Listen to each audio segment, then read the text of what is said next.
మనం ఇమాజిన్ కూడా చేయలేని టైంలో ఇండియా కోసం ఆడుతూ అదే టైంలో తన మృత్యుతో ఫైట్ చేశాడు. అతడే Yuvraj Singh. 30 cricket player stories in 30 డేస్లో ఈరోజు డే 1. యువరాజ్ సింగ్ 1981 చండీగఢ్లో పుట్టాడు. తన ఫాదర్ అయిన యువరాజ్ సింగ్ స్ట్రిక్ట్గా క్రికెట్ ట్రైనింగ్ ఇచ్చేవాడు. అలా చిన్నప్పటి నుంచి ట్రైనింగ్ తీసుకున్నాడు.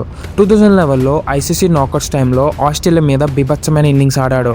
తన స్టైలిష్ బ్యాటింగ్ అండ్ ఫీల్డింగ్తో యూత్ అందరికీ ఒక ఐకాన్గా మారాడు. 2007 T20 వరల్డ్ కప్లో ఒకే ఓవర్లో 6 సిక్స్లు కొట్టి రికార్డ్ని క్రియేట్ చేశాడు. 2011 వరల్డ్ కప్లో బ్యాటింగ్, బౌలింగ్, ఫీల్డింగ్లో అన్బిలీవబుల్ పెర్ఫార్మెన్స్ ఇచ్చాడు. వరల్డ్ కప్ గెలవడానికి ముఖ్య పాత్ర పోషించాడు. ఆ వరల్డ్ కప్లో Yuvi player of the tournament. కానీ ఆ సక్సెస్ వెనుక blood vomitings, breathing problem, extreme weakness లాంటి ట్రామా కూడా ఉంది. బట్ స్టిల్ ఇండియా కోసం ఆడుతూనే ఉన్నాడు. ఆ వరల్డ్ కప్ తర్వాత టెస్ట్ రిపోర్ట్స్లో క్యాన్సర్ అని తెలిసింది. కానీ తను మాత్రం గివప్ ఇవ్వలేదు. యూఎస్లో ట్రీట్మెంట్ తీసుకుని మళ్ళీ ఇండియన్ టీంలోకి కంబ్యాక్ ఇచ్చాడు. 2017లో ఇంగ్లాండ్ మీద 150 రన్స్ స్కోర్ చేసి మళ్ళీ వరల్డ్కి తన ఏంటో చూపించాడు. 2019లో ఇంటర్నేషనల్ క్రికెట్కి రిటైర్మెంట్ కూడా అనౌన్స్ చేశాడు. 2020 నుంచి ఇప్పటి వరకు క్యాన్సర్ అవేర్నెస్, చారిటీ వర్క్స్ ఇలాంటివి చాలానే చేశాడు.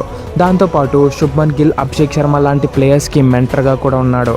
క్యాన్సర్తో యుద్ధం చేసి బరిలోకి దిగిన వారియర్ ఇప్పుడు హిస్టరీలోనే ఒక పెద్ద ఇన్స్పిరేషన్గా మారాడు. మరి యువరాజ్ సింగ్ స్టోరీ మీకు ఎలా అనిపించిందో కామెంట్ చేయండి. నెక్స్ట్ ఏ ప్లేయర్ మీద వీడియో చేయాలో కామెంట్ చేయండి.